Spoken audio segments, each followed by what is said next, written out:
I'd like to call this meeting back into session. Madam Clerk, would you please reestablish a quorum? Thank you. Matt Conant. Nick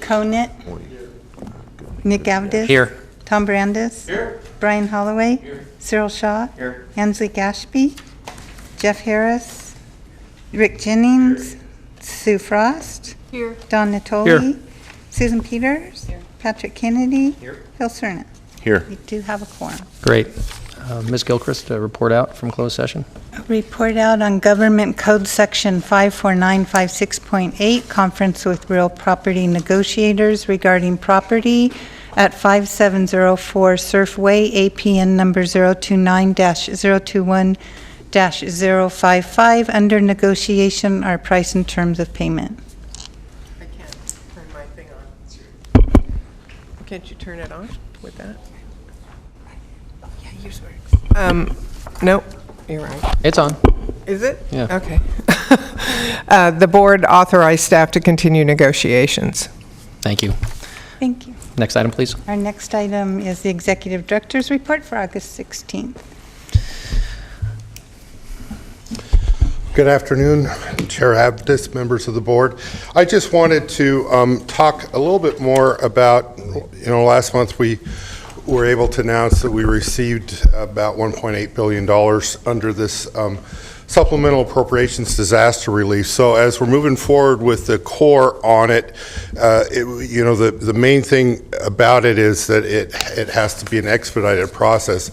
So Congress actually funded this under some emergency powers they have for funding additional funding, and so our projects were actually funded under that first yellow item where there's additional amount necessary for expenses to address emergency situations at core projects. So they feel, because we're so at risk, that we fit that category. So because of that, that we need to move it through in an expedited process. So Assistant Secretary of the Army James put out a video to all core employees, and basically it's telling them that their normal process they've got to get away from and get moving dirt. But the part in yellow really is what is getting us moving fast. Is plain and simple. Divisions and districts that won't move dirt or can't move dirt are going to run the risk of losing their funding. So what that does is that SAFCA is still responsible for clearing out the path for the core, and that puts us on the critical path for the levee work, especially down in the pocket area there where we know there are encroachments and some real estate easements and relocations there. So we're going to have to accomplish it in an expedited manner. So we're going to start bringing on some additional resources, and actually later on in the item 8 today, Jason will introduce as an information item a program we're going to be bringing to the board next month to start looking at trying to voluntarily remove a lot of the encroachments that are in the way of construction down there. The other thing is, as we were back there working to try to get this funding, we committed to everyone at all the levels that we could, SAFCA was committed to helping the Corps accomplish its mission on this. And so we've offered to help them with resources. We do know that resources at the Corps are going to be a bit of a problem moving forward to get that much money, and their contracting process is slow sometimes. So later on, you'll see an item, I believe it's item 9, that Gary will be bringing to you, where we are going to stand up 14 contracts to be used as needed for a number of different services. So as things come up where we can help the Corps, we'll be able to get to them quickly. Specifically on the American River Common Features Award of 2016, the Corps is standing up 3 teams. They're kind of looking at it as 3 different projects. One is looking at the seepage and stability of the levees along the Sacramento River south of the American River and in the north area. Second is erosion on both the Sacramento and American River, and then the third is the Sacramento Warren bypass. So just from a map standpoint, basically the three teams are the first team will take care of the seepage and stability that's in the blue areas, and a little, they'll look at the height of the levee. We don't believe there'll be any that need to be raised, but one team will look at the blue and the pink areas, a separate team will look at the green areas, and then a third team will look at widening the Sac Weirin bypass over at the core. So we've been trying to do a lot to advance this. As you know, a lot of this work we initiated under the levee accreditation program, and Pete is actually out constructing part of the north area right now for the core. We've accomplished a lot of the designs. The Corps is going to look to see if there's additional areas of levees that they want to do, in addition to what we were feeling we needed to do for the 100 and 200 year requirements at the federal and state level. And so they'll be looking at that, but we've also been clearing the path for the Sacramento Weir and bypass widening. We purchased Bright Landfill, and Dan has been working on everything to get that ready to go for cleanup next year. So we'll have that out of the way of the bypass widening. The state has been moving forward on its lower Elkhorn program, which is widening the Yolo bypass in the lower end of the Elkhorn Basin and the north end of the Sacramento bypass. We've assisted them in a number of items with real estate, and also part of the deal for doing that was that the reclamation districts would consolidate there, so SABCA's assisted in working that through. The other one that Gary and Tim have been working with Sierra Northern Railroad, the railroad goes across existing weir and is in the way of where we're going to widen it, so we need to do something to get them out of the way. Last month, we sponsored a design charrette with the state so that the non-federal sponsors could reach agreement as to what we wanted the widened Sacramento Weir to look like as we work with the Corps. And then just earlier this week, Pete had a 3-day charrette with the Corps, kind of walking them through all the design work and all the work we've done as a step in turning it over to them to go ahead and start finishing it. Jason we've agreed to work with the state and the Corps on partnering sessions. So Jason has set up one with the upper management of the Corps and the state, and then another one with key folks at both the Corps and the state down a little further down in the trenches there, so that we can help get everybody on the same page moving forward. We offered, and the Corps took us up on hiring a scheduler that would pull all this information together and help us track so we don't miss things, but more important, so that we can start identifying where we're short on resources there. And then Jason's working on, we've got another concern that with all this work coming, can the construction industry handle it from, do we have enough equipment to do all the slurry wall work at the same time? Are we going to have a shortage of any materials? And so we're trying to get some expertise from the industry to help us look at that, to see if that's going to become a problem, anything we might be able to do to address that. And then on the erosion work, we've been sponsoring the Lower American River Task Force Bank Protection Working Group that Gary and Dan have been working with, and Corps has been participating along with the other stakeholders, so that as we get projects in the American River ready to go, that all the stakeholders have reached agreement on that. At Folsom Dam Raise, because it's got both the Bureau of Reclamation and the Corps and the state, it's been a little bit difficult sometimes in getting agreement on exactly what we should do on some of the designs. So we actually hired a facilitator that has been helping, and it's moving along much better now. We've actually provided them some consultants to do some of the design work and some risk analysis, dam safety risk analysis work out there.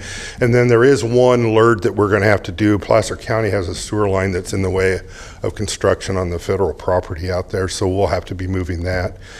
So, Rick, excuse me one second.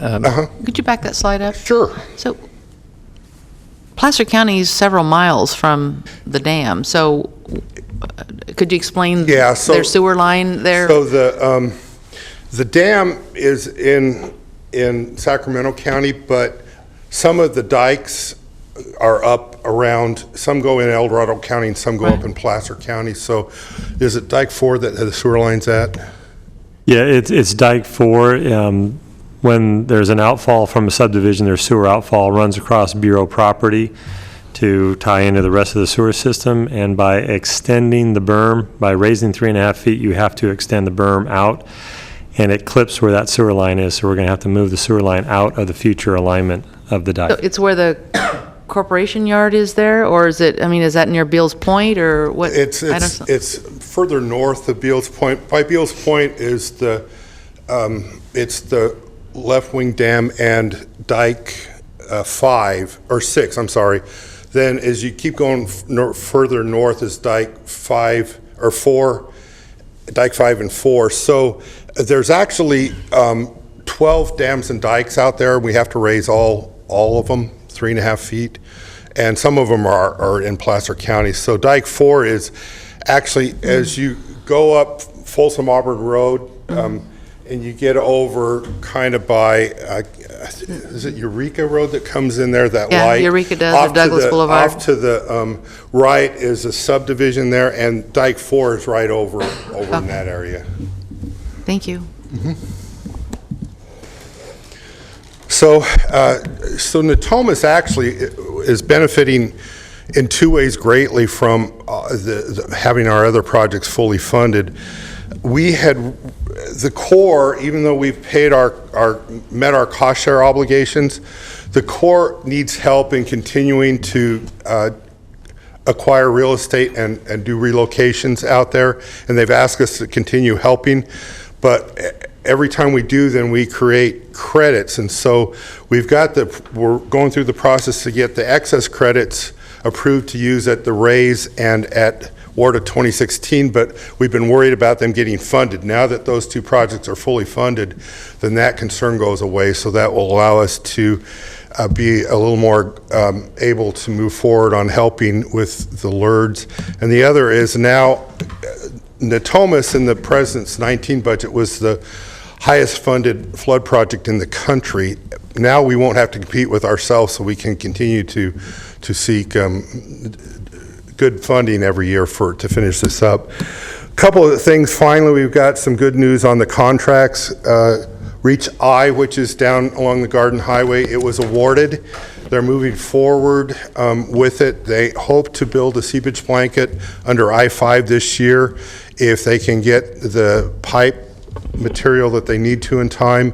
But the slurry wall construction will be in 2019, which is the one that will require the road closure. So we know that'll be next summer now.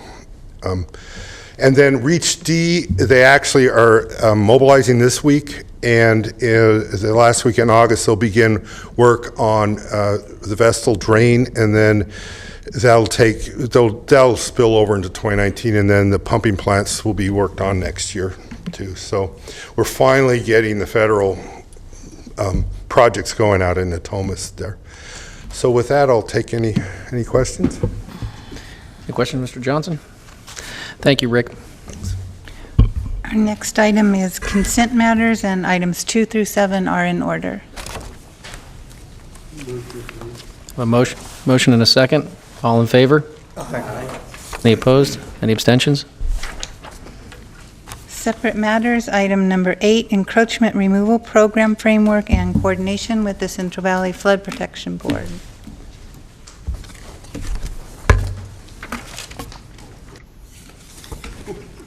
Good afternoon, members of the board. I'm Jason Campbell. I'm Deputy Executive Director. The item before you today is an informational item that is in response to the number of efforts that were taking place and have been going on for some time to identify and get levee certification within Sacramento. The projects that Rick identified need a little bit of help in order for us to be able to clear the path, and some of this will help us get there. So, Mr. Campbell, can you speak into the mic? certainly. Use your outdoor voice. Yeah, you do. Okay. Loud, booming voice, Mr. Campbell. Coaching voice, here we go. Actually, What we're talking about today is the voluntary encroachment program that SAFCA is considering for the next actually 30 years. As part of the CCAD assessment, we had identified that we were going to do levee modernization. So within levee modernization, it includes a number of activities regarding removal of encroachments on the levee system and other things. So I'm going to go ahead and give you a little bit of background regarding what we're thinking and why we're thinking it. So back in the late 70s, we're going to do a little history here, the city and county entered into the NFIP program. The National Flood Insurance Program requires that the local communities, those cities and counties, certify the 100-year flood system, including those levees. As part of those levees, we are seeking certification, and the certifying process includes 2 certifying units, potentially. Some of those are federal, under the Army Corps of Engineers, the U.S. Geological Survey, as well as the Bureau of Reclamation. And here in Sacramento, that is the Army Corps of Engineers is one of our certifying entities. And the other is through a private process where a licensed civil engineer will certify the levees to meet 100-year protection. Also included in the NFIP is a requirement to remove unacceptable high-risk encroachments. Following a number of events, the state of California also invoked some new requirements onto us under SB 5, and in Title 23, we now have an urban level of flood protection requirement where cities and counties have to achieve 200-year level of protection, and they need to do that by 2025.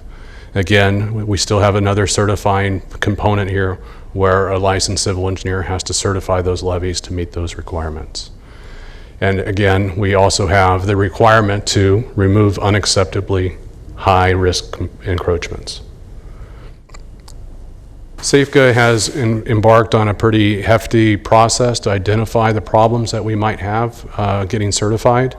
Obviously, our wonderful capital improvement program has a considerable amount to do with the certification.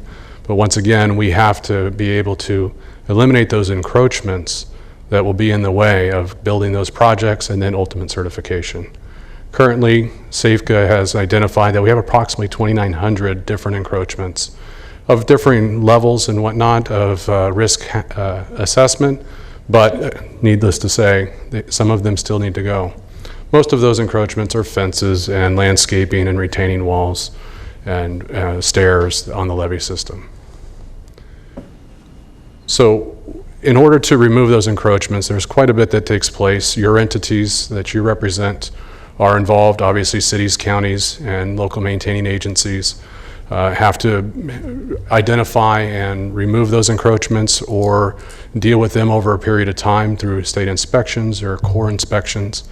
But primarily, the Central Valley Flood Protection Board has the responsibility for inspecting and reporting and removing the encroachments that are high hazard.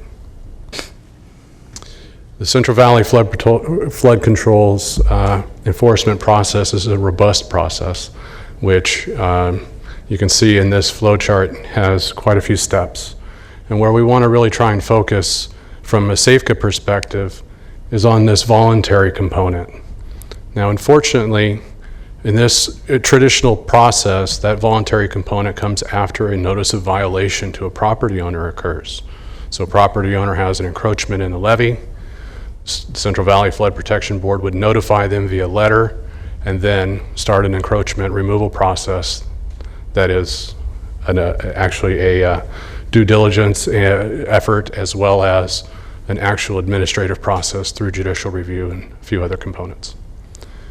So SAFCA, as we move forward with our projects, particularly in the Sacramento River area, in the Pocket and Little Pocket, we're identifying that we really need to take some early action to make this happen. If we go through a traditional process with the Central Valley Board, it's going to take too much time and it will take a lot of effort. Central Valley Board does have a voluntary process, and you can see it up here on the right. And in that voluntary process, they have a number of opportunities for a program to come in and seek improved voluntary compliance. So this is the areas that Safeco has identified for us to really focus in. So when we get done with a notice or a compliance notice being issued, or even after the notice of violation is issued to a property owner, we now have some opportunities where we may be able to come in and seek some additional compliance. So Safeco is recommending that we, in the future, develop an incentive program to improve that voluntary compliance. So what we're looking to do is expedite the encroachment removal for our federal projects so we can certify the LERDs and the real estate. And we are looking to get rid of those non-conforming major detrimental impacts. We're identifying that we really need to make sure that we identify the areas where we're looking to do those encroachments. So there are some eligibility requirements, of course. Safeco flood improvement project areas would be one of our priorities, and we'll see that in a second. And then, of course, we want to make sure they're the levees that we're maintaining and the access areas that we need. So some of those voluntary encroachment incentives that we would like to consider and bring back to you in a policy is that we would have some standard incentives where things like stairs and walls and landscaping, we would provide a unit price or unit cost and offer that to the encroachee, and then ultimately create a program where those things are really kind of not negotiable, but something that we can really provide to that property owner to get voluntary compliance. Then we have the other things that exist in the encroachment world, where we do have swimming pools and buildings and some other types of things out there that we really want to kind of do on a case-by-case basis that don't necessarily fit into the fixed encroachment incentive process. Again, program priorities. We would envision that we would want to focus on the improvement projects that we have. So particularly the WRDA 2016 and the Natomas Basin projects. And then, of course, we would want to make sure that we were meeting the needs and the desires to get levy certification before the dates that certification expires for an FIP or through Title 23 and ULOB. So our next steps, we would envision that next month we would, in the next month, we would coordinate with the Central Valley Flood Protection Board, because we are going to need to do some significant coordination regarding compliance logistics. If you can imagine getting out on the street, knocking on doors, and creating diaries and documents that we can actually utilize for our incentive program would also require that we coordinate with the Central Valley Board. If our incentive program voluntarily does not work, then we would want to be able to help support the Central Valley Board in their code enforcement effort. So along with that, we would also want to have the Safeco incentive policy to your board next month and seek approval to proceed with the process. With that, are there any questions? Thank you, Mr. Campbell. Any questions? I look forward to the policy. Obviously, these are very sensitive and critical issues related to what we need to do, so look forward to seeing that next month. Thank you. Thank you. Item number 9, resolutions authorizing the executive director to enter into consulting services contracts. The 14 firms are listed there on your agenda for flood risk management planning services on an as-needed basis to support execution of Safeco's programs and projects. Welcome, Mr. Bardini. Great. Well, good afternoon, Travis and members of the board. Gary Bardini, Director of Planning. I guess I have the privilege of actually having the most resolutions under one board item for Safeco, so I apologize, but there's a bit of competition now with the Safeco staff. But what we have before are 14 resolutions for engineering and planning services under a master service agreement. The basis of the agreement is really to stand up resources to the significant effort that we have right now that Rick has just outlined. Those that are to progress the project delivery, be it the American River Common Features Project, the Natomas Basin, continuing with the Folsom Rays, completing the JFP, and then we have a number of closeout projects that need to be finished, along standing up the encroachment efforts that Jason just outlined. Further, we have efforts in planning to look to improving the bypass itself, both the Sacramento and Yolo bypass, efforts to continue to look at 500-year projects, upstream reservoirs, and the management of the Folsom in the future, and then of course the long-term maintenance and management that's going to be required after we stand all these facilities up and maintain them in the future. So a significant amount of planning and project delivery activities. With that, our objective in here was to essentially increase the amount of resources to further the work. The second one was to basically try to move with an expeditious delivery of the resources. And this would be similar to in this MSA agreement, master service agreement that we have currently with the environmental services, which we've done over the last 3 years, and with the right-of-way services. So this is following a management practice that we're starting to use. With that, for the services we see that we need are general planning support, continuing feasibility assessments, economic analysis, hydraulic modeling, continuing water resource assessments and modeling, grant financial documents, aspects of O&M management and planning, and then lastly, just standard project management efforts. So we're looking at these resources to support. As far as the process of selecting the 14, back in July, recognizing the buildup needed, we put out an RFQ and we sent out to 75 prospective firms. The solicitation was also on the internet or our website for 4 weeks. Of that, 23 applicants applied. The applicant or the RFQs of the 23, we had 3 independent reviewers. We looked at essentially the history, the aspects of the project that they've done relative to the work that we've outlined, and we looked at the credentials and experience of the team, and the aspects of the appropriateness of their fees were evaluated. And that 14 firms were selected out of that.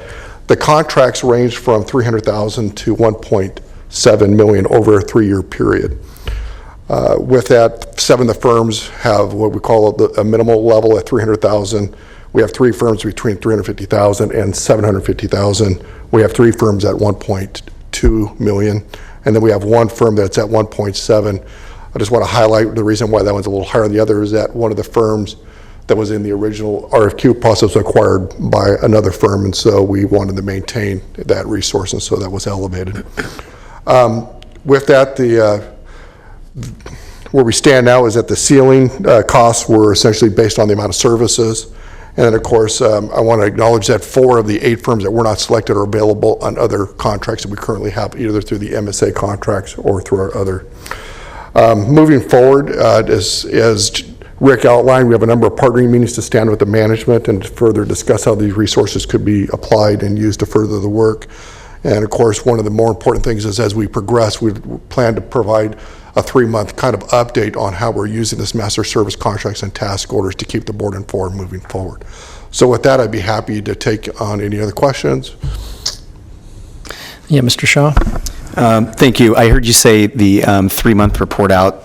So I'm wondering, is that so the frequency for the detailed expenditures will be every 3 months, and will we have each firm and I'm just wondering how it will be reported to us, so just so we can monitor it as a board. Yeah. Well, I think it's one of these things we're going to work with the board to get really a format that actually meets the needs. But I think tentatively what we do is at least identify what contractors we're using, what the task orders have been assigned to, and I would put it to some aspect of the services tied to the service categories I've described. Yeah, I appreciate us being expeditious. I think that's important that we get this work done and going. But I think it's also important that we, as a board, have the details of how money's being spent and what smaller projects are being done. And the second question is, amongst the 13 or 14 firms, I think you said, that we engaged with, are any of these new firms? Or any? I know there's only so many firms that can do this type of work in the country, but have we engaged with anyone new in this process? Yeah, so in here we will have 3 new firms we historically do not have contracts with. So we are adding some additional capacity, and they have significant experience in the flood management arena. Great, thank you. Ms. Gilchrist, did you have something to add? Yes, Director Shaw. The contract technician currently reports quarterly on all delegated contracts, so these will just be included in there, and what she reports is amendments or new contracts or task orders given to consultants, so that will continue. And I think on that report, she has the program manager and the project, so these will be added to those quarterly reports. Anything else? Well, I appreciate it. There are a lot of contracts here, but certainly in the vein of clearing the path and making sure we take full advantage of the resources that are coming our way from the federal government, we definitely need to do this. So in any event, I'll entertain a motion. Motion to approve. Motion from Member Jennings, second from Member Frost. All in favor? Aye. Any opposed? Any abstentions? Motion carries. And that's it. That's it. We'll adjourn.